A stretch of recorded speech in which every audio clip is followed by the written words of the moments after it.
Hey everyone, this is me, Grancy, yung nag-isang chikadora ng babaeng mahibigote, and welcome to my YouTube channel. So ngayon guys, ipapakita ko sa inyo kung ano yung performance ng Alpsport QY na gamit ko bago kong racket na binili from TikTok. And as far as I'm using it, ang ganda naman ng ng performance, and ilalagay ko dun sa may gilid kung ano yung mga specs niya and yung mga tension niya na maximum, ganyan. So tingnan nyo na lang kung paano siya kaganda gamitin, and hindi ko alam na maganda pala talaga siya gamitin.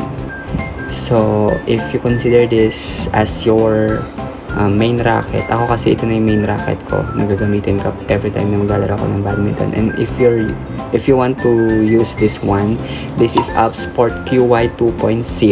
So yun lang. And yung sa akin ay color blue, kasi meron siyang option na color white, pero color blue yung pinili ko. And the price range from 1,300 to 1,700, I guess, kasi nakuha ko siya nung nag-livestream yung minsan, kasi nagla-livestream yung nagbebenta, and minsan din naman nagsisale sila. So 1,300 lang talaga yung nakuha ko, including na yung kanyang bag.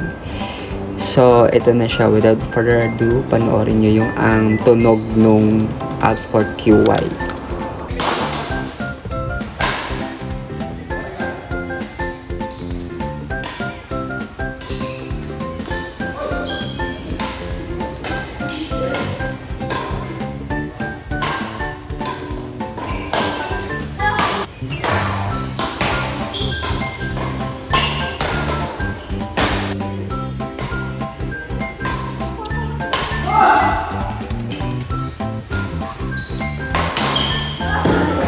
So since it's an head heavy or slight head heavy, pero magaan pa rin siya mga mi pagka ginamit ninyo.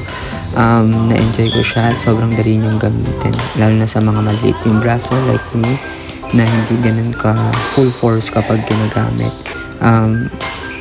Mas nagagamay ko to compared sa mga racket na sobrang bigat, and saktong-sakto lang talaga yung tension ng string niya, nung stock string nung ginagamit ko siya.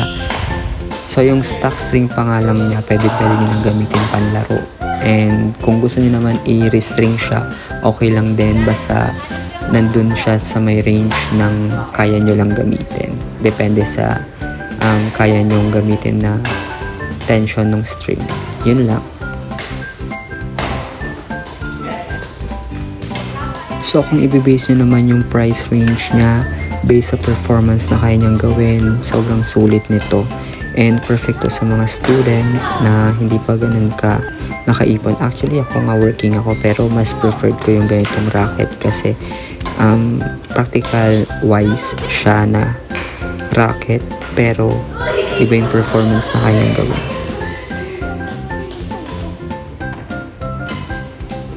So sa una nga palang gamit ko nito, sobrang nag-adjust ako kasi since nga yung tension niya ay medyo mataas na yung sa kanyang factory string, mag-adjust ka talaga. And then nung naman na break in ko na siya, break in ko na siya, okay naman na yung performance niya. Kaya dapat medyo sanayin mo muna yung sarili mo dun sa tension niya na kaya niyang gawin, and sa sobrang gaan niya. So mag-adjust ka rin dun sa may timing ninyo. So yun lang.